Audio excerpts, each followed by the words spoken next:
acompañe un tercero en esa labor de verificación, pues yo creo que es una buena noticia porque nos puede ayudar.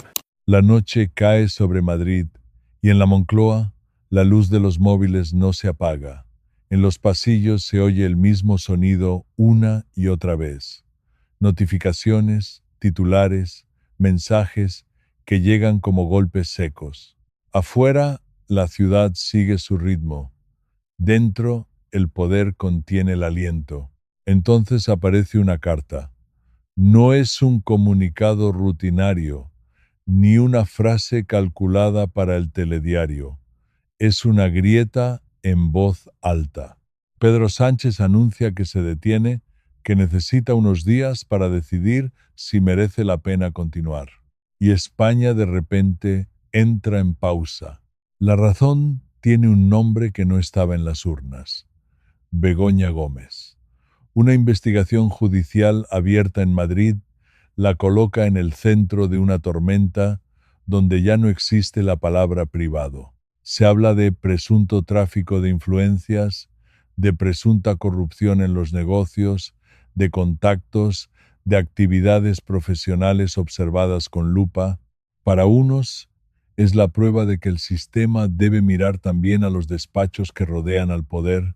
Para otros, es la confirmación de una campaña de desgaste, donde una denuncia y el ruido mediático pueden empujar a un presidente hasta el borde. Y ahí está la imagen que lo cambia todo. Un jefe de gobierno escribiendo al país como si escribiera desde una habitación cerrada con el cansancio en la tinta. 5 días. 5 días en los que la política deja de ser táctica y se vuelve drama humano. 5 días en los que cada tertulia funciona como un tribunal y cada silencio suena a sentencia. Cuando Sánchez vuelve y decide seguir, no termina la historia, apenas empieza, porque la pregunta ya no es solo ¿qué investiga un juez?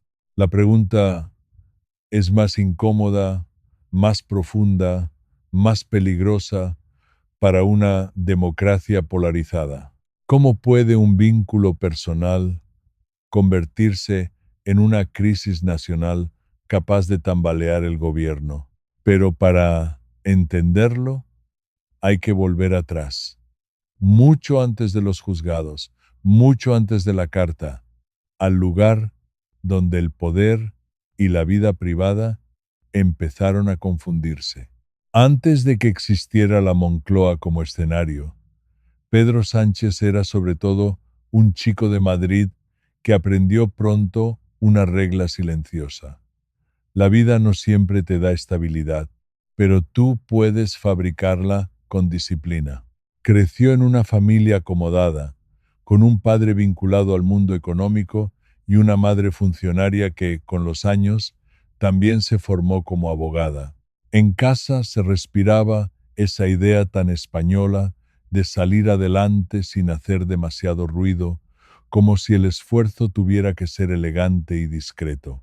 En su adolescencia, el deporte le enseñó otra cosa: aguantar.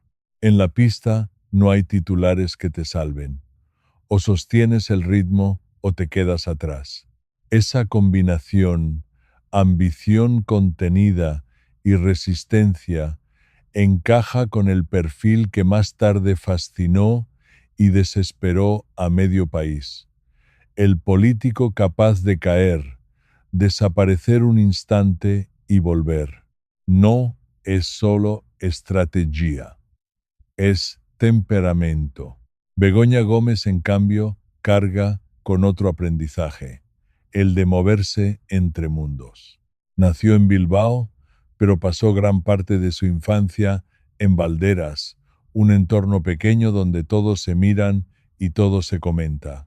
Cuando más tarde se traslada a Madrid para estudiar y trabajar en comunicación, entra en un ecosistema donde la reputación lo es todo. En ese universo, una palabra puede abrir una puerta o cerrarla para siempre. Se aprende a medir, a calibrar, a no regalar información, y aquí aparece la raíz común de la pareja: el control del relato.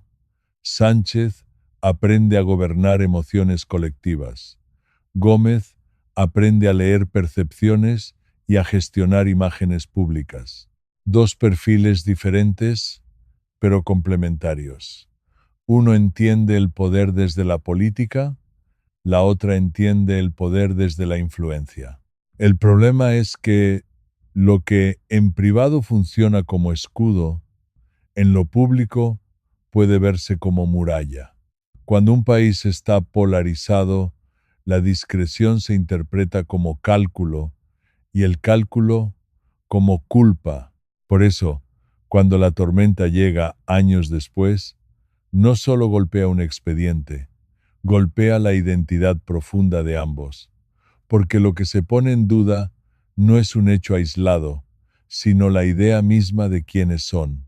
A primera vista, la historia de Pedro Sánchez parece diseñada para el mito moderno, el hombre que cae y regresa, el político que aprende a vivir con la humillación pública como si fuera un entrenamiento secreto. En el partido lo vieron subir, lo vieron perder el control, lo vieron quedarse solo y lo vieron volver con una determinación que para unos era valentía, para otros pura obstinación. Su ascenso no fue una línea recta, fue una cuerda floja. Y en España, caminar sobre cuerda floja significa convertir cada día en negociación, con el Parlamento, con la prensa, con el propio partido, con una calle que cambia de humor como cambia el viento. En junio de 2018, Sánchez llega a la Moncloa tras una moción de censura que reescribe las reglas del juego y lo coloca en la cima con un país ya dividido, ya cansado, ya en alerta. El poder, por fin, era suyo, pero el precio era vivir bajo una lupa permanente. Ese es el primer brillo engañoso. Desde fuera, la Moncloa parece una fortaleza. Desde dentro, se siente como una pecera. Todo se ve, todo se interpreta, todo se usa.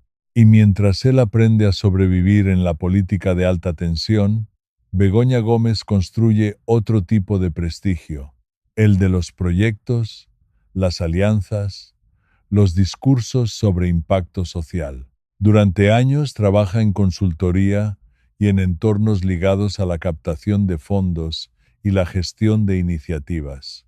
Después llega un salto que suena impecable: dirigir un centro académico orientado a impulsar innovación y proyectos en África desde una institución de negocios con proyección internacional. Es el tipo de titular que encaja con la España que quiere verse moderna, global, sostenible. Pero ahí aparece el segundo brillo engañoso, el más peligroso. Cuando tu vida profesional depende de redes, patrocinadores, instituciones y reputación, y tu pareja es el presidente del gobierno, el contexto cambia sin pedir permiso. Lo que ayer era contacto profesional, mañana puede parecer influencia. Lo que ayer era evento académico, mañana se convierte en sospecha, no porque exista una condena, sino porque la política española, en su peor versión, transforma relaciones en munición. Y entonces, sin que nadie lo anuncie, el relato empieza a mutar. Ya no se habla de ideas, ni de reformas, ni de gestión. Se habla de entorno, de vínculos, de límites. La fama institucional deja de ser un escudo y se vuelve un imán para el conflicto. Y justo cuando la pareja cree que el ruido es solo ruido, entra el tercer personaje en escena.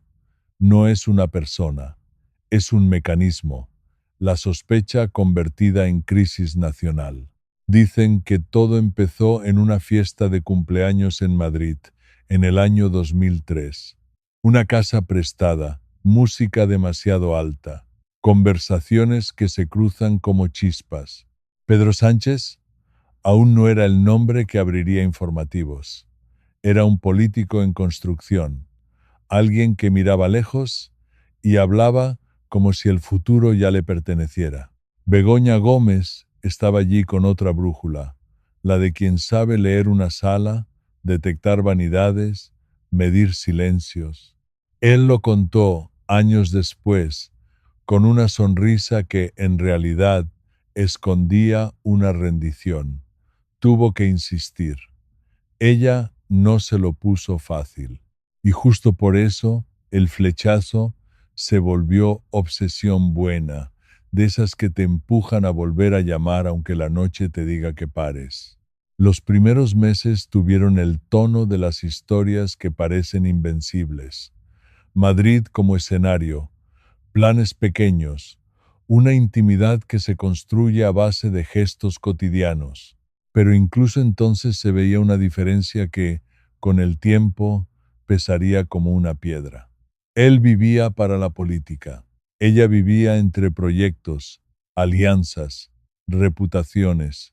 Dos formas distintas de entender el mundo, dos ritmos, dos egos también, porque para sobrevivir en sus ámbitos ambos necesitaban una certeza interior que no acepta fácilmente la derrota. En el año 2006 se casaron en una ceremonia civil discreta. Ofició Trinidad Jiménez y celebraron lejos del ruido, como si ya intuyeran que el ruido acabaría encontrándolos. Esa decisión, proteger la vida privada, fue su primera gran estrategia de pareja. Y sin embargo, ahí estaba la primera señal de peligro. Cuanto más intentas blindar lo íntimo, más apetecible se vuelve para quien busca grietas. La política no entra de golpe, se filtra. Primero son cenas con miradas de reojo, después son campañas donde el teléfono nunca descansa, luego son titulares que convierten cualquier anécdota en sospecha. Begoña aprendió pronto que amar a un líder no es solo acompañarlo, es aceptar que la calle te mira como extensión de su sombra. Y Sánchez aprendió otra cosa, más amarga, que el adversario no siempre discute tus ideas, a veces discute tu vida. Durante años, ese amor funcionó como pacto. Ella sostenía el mundo normal, mientras él vivía en la tormenta. Pero el pacto se volvió frágil cuando el poder creció. La Moncloa no solo cambia tu agenda, cambia tu piel. En ese entorno, una reunión profesional puede parecer una puerta giratoria. Una invitación académica puede leerse como influencia. Una foto puede convertirse en prueba emocional para un bando u otro. No hace falta que sea verdad. Basta con que suene verosímil. Y ahí nace lo tóxico, no entre ellos, sino alrededor de ellos. El matrimonio deja de ser refugio y se convierte en escenario. Las redes exigen explicaciones. La oposición exige responsabilidades. Los partidarios exigen resistencia. Cada grupo tira de una cuerda distinta y la cuerda atraviesa el salón de casa. Las señales estaban, pero son las señales que casi nadie toma en serio hasta que es tarde. El aumento de la vigilancia, el miedo a hablar con libertad, la sensación de que cualquier paso puede ser usado en tu contra. Empiezas a recortar tu vida, a elegir rutas, a callar en reuniones, a borrar mensajes por prudencia. El amor se mantiene, sí, pero se vuelve defensivo, como si cada día fuera una pequeña trinchera. Y cuando una relación se vive así, ocurre algo silencioso. Cambias por dentro. Te vuelves más rígido, más desconfiado, más consciente de que el nosotros ya no es solo nosotros. Es un símbolo nacional, un objetivo, un debate que otros consumen con palomitas. Por eso, cuando la palabra investigación empezó a aparecer junto al nombre de Begoña Gómez, no fue un rayo caído del cielo. Fue el momento en que la toxicidad del poder alcanzó su forma final, convertir una historia de pareja en una crisis de Estado. El golpe no llega con sirenas, llega con una publicación. Miércoles 24 de abril de 2024. Madrid está en su rutina de siempre, pero en las pantallas aparece un texto que suena a confesión y a ultimátum a la vez, una carta a la ciudadanía. No hay tecnicismos, no hay escudos. Hay una frase que en política es dinamita: necesito parar. Y de pronto España entiende que el gobierno no está discutiendo un presupuesto, está discutiendo su propia continuidad. La gente relee la carta como si escondiera un código. Quien apoya al presidente ve una señal de cansancio humano y de resistencia ante lo que llama una campaña de derribo. Quien lo rechaza lo interpreta como teatro, como cortina de humo, como maniobra para blindarse. La oposición no espera a que termine el fin de semana. La idea de un país secuestrado por la vida privada del líder prende como yesca. En bares, oficinas, taxis, ascensores, la misma pregunta se repite, casi con vergüenza. ¿De verdad un presidente puede abandonar el timón por lo que ocurre alrededor de su esposa? Y ahí está el detalle que convierte el temblor en terremoto. Ya existe una causa judicial abierta.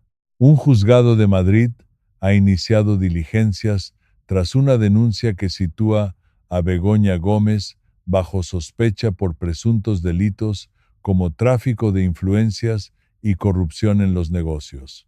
No es una condena, ni siquiera una acusación probada. Es una investigación en fase de instrucción. Pero en la España polarizada, investigación ya suena a veredicto emocional. El fin de semana se vuelve una sala de espera nacional. La política deja de ser ideología y se convierte en un duelo por el relato. En televisión, cada tertulia parece un jurado improvisado. En redes, cada hilo funciona como sentencia. Y, como siempre, lo que no se sabe se rellena con sospechas. Lunes 29 de abril. Pedro Sánchez reaparece y decide seguir. No lo hace con tono de superviviente, lo hace con tono de desafío. Habla de continuar, de resistir, de transformar el ataque en motor. Para sus votantes es un no pasarán moderno. Para sus críticos es la prueba de que todo fue una puesta en escena calculada. Pero el punto crucial es otro. Con esa decisión, la crisis deja de ser un episodio íntimo y pasa a ser una batalla política total. A partir de ahí, el caso ya no camina, corre. El foco se desplaza hacia los juzgados de Plaza de Castilla, porque la historia necesita un escenario físico, una puerta, una cámara esperando, un coche que llega, un pasillo donde el silencio pesa más que cualquier frase. Julio de 2024. Begoña Gómez acude citada como investigada. Y el país espera una escena clásica. Preguntas, respuestas, contradicciones, titulares, pero lo que ocurre es más inquietante, porque es más vacío. Se acoge a su derecho a no declarar, no contesta al juez, no contesta a la fiscalía, no contesta a las acusaciones populares. El abogado lo enmarca como una decisión defensiva ante una instrucción que, dice, no está clara. Para los suyos es prudencia legal, para los otros es sombra. En paralelo, se filtra otro elemento que alimenta el incendio: el origen de la denuncia. Medios como Cadena SER detallan que la denuncia inicial se apoyaba en recortes de prensa y que algunos resultaban cuestionables. Y cuando una causa nace en ese terreno, el debate se vuelve todavía más tóxico. Ya no discuten hechos, discuten intenciones. Ese día, España se divide con una precisión quirúrgica. Unos dicen, nadie está por encima de la ley. Otros responden, nadie debería ser condenado por titulares. Y entre ambos bandos queda atrapada la pregunta más cruel, la que aparece en todos los escándalos donde el poder lo contamina todo. Si esto era tan grave, ¿por qué nadie lo detuvo antes? Y si no era tan grave, ¿por qué el país entero tuvo que vivir como si lo fuera? La cámara, si fuera cine, se quedaría con la imagen final: un coche alejándose de los juzgados, micrófonos agolpados y el mismo sonido de siempre, notificaciones como gotas cayendo en un estanque que ya no vuelve a estar quieto. Porque el clímax real no es la carta, ni siquiera el silencio ante el juez. El clímax es lo que se rompe por dentro, la confianza. La sensación de que, desde ese abril, España aprendió una nueva forma de crisis, una en la que lo personal y lo institucional ya no se distinguen. La Moncloa no tiene olor a incienso, pero aquella primavera empezó a oler a velatorio, no por una muerte física, sino por el entierro lento de la confianza. Desde la carta, cada mañana se abría con la misma música: titulares, tertulias, acusaciones cruzadas, y un país que ya no discutía políticas, sino intenciones. En los juzgados de Plaza de Castilla, el caso dejó de ser conversación y se volvió procedimiento. En julio, cuando Begoña Gómez llegó y se acogió a su derecho a no declarar, la escena fue más poderosa que cualquier testimonio. Cámaras alineadas, micrófonos buscando una frase, y una puerta que se cierra sin explicaciones. Para unos, un gesto jurídico legítimo; para otros, una sombra; y en medio, una certeza incómoda: la verdad tiene calendario y suele ir detrás del ruido. La instrucción avanzó con goteo. Diligencias, peticiones, recursos y un elemento que en España siempre multiplica el daño: la acusación popular, capaz de empujar la causa hacia el foco político. De fondo, la discusión que no se apaga: ¿se investiga para aclarar o se investiga para castigar? Con el paso de los meses, la Fiscalía empezó a marcar distancia. En otoño de 2025, pidió archivar buena parte de los delitos atribuidos, alegando falta de elemento objetivo y criticando una construcción basada en presunciones y recortes de prensa. La palabra archivo no cerraba el trauma, pero lo perforaba. Si la justicia duda, ¿por qué la plaza pública ya había condenado? El 2026 llegó con otro golpe, esta vez desde arriba. La Audiencia de Madrid frenó la decisión del juez de encauzar el caso hacia un procedimiento con jurado popular y reprochó la falta de fundamentación. No era el final, era un correctivo, y en términos políticos, un correctivo también es pólvora, porque deja la sensación de que el proceso judicial se libra dentro de una guerra mayor. Mientras tanto, alrededor, la vida seguía con esa crueldad cotidiana. Reuniones que empiezan con el caso antes que con la agenda. Pasillos donde nadie quiere ser citado. Teléfonos que vibran con filtraciones y desmentidos.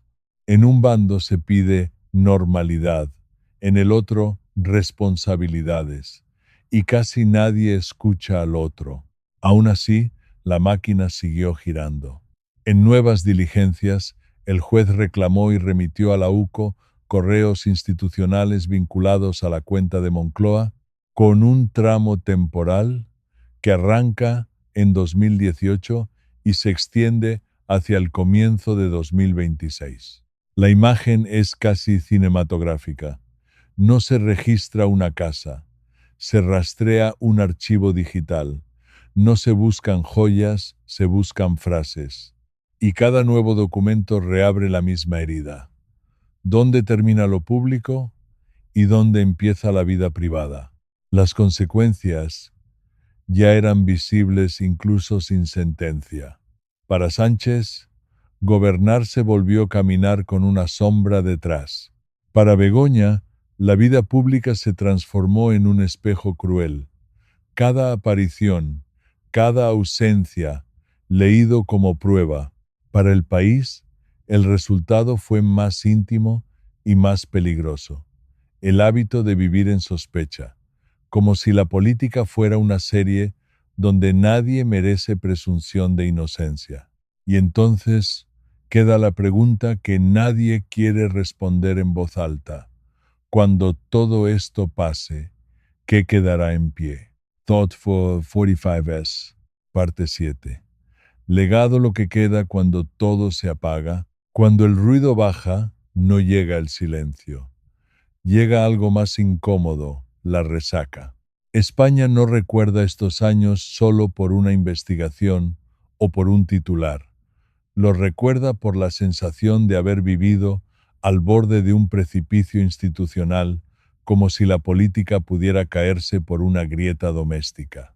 El legado más visible no está en un sumario, sino en la mirada de la gente, en cómo una parte del país aprendió a desconfiar de la justicia cuando la justicia tarda, y en cómo la otra parte aprendió a desconfiar del poder cuando el poder se defiende.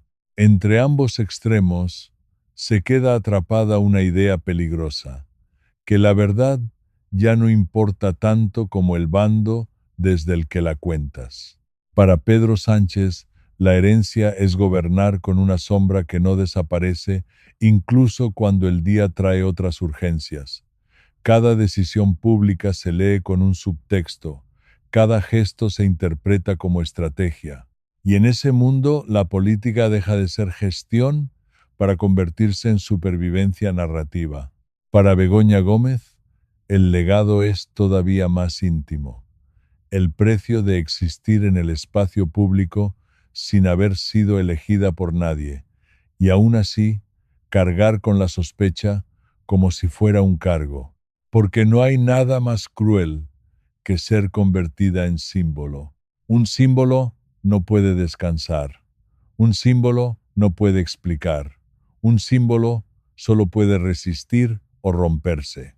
Y para la familia, para quienes viven detrás de las puertas cerradas, queda la parte que casi nunca entra en las crónicas: la vida recortada, las conversaciones que se miden, los planes que se cancelan, la prudencia convertida en hábito, la sensación de que el país entero puede entrar en casa a través de una pantalla. Si este caso cambia algo, quizás sea una lección amarga para una democracia polarizada. La justicia necesita tiempo, pero la reputación se decide en minutos. Que una investigación no es una condena, pero el juicio social funciona como si lo fuera. Y que cuando la política se acostumbra a vivir en crisis, la ciudadanía también se acostumbra hasta que un día deja de sorprenderse de todo. Al final, lo que queda no es una historia de amor rota, sino una advertencia sobre el poder, sobre cómo lo público devora lo privado, sobre cómo un país puede partirse en dos sin que caiga una sola piedra del Congreso. Y quizá, cuando pasen los años, esa sea la imagen definitiva. No una carta, no un juzgado, no un titular, sino un país mirándose al espejo y preguntándose con cansancio: ¿en qué momento dejamos de buscar hechos y empezamos a buscar enemigos? Si quieres más documentales así, con contexto, tensión y humanidad, suscríbete al canal, activa la campana y cuéntame en los comentarios qué caso quieres que contemos después. Tu comentario empuja este video a más gente y ayuda a que el algoritmo apueste por historias bien contadas, no por gritos.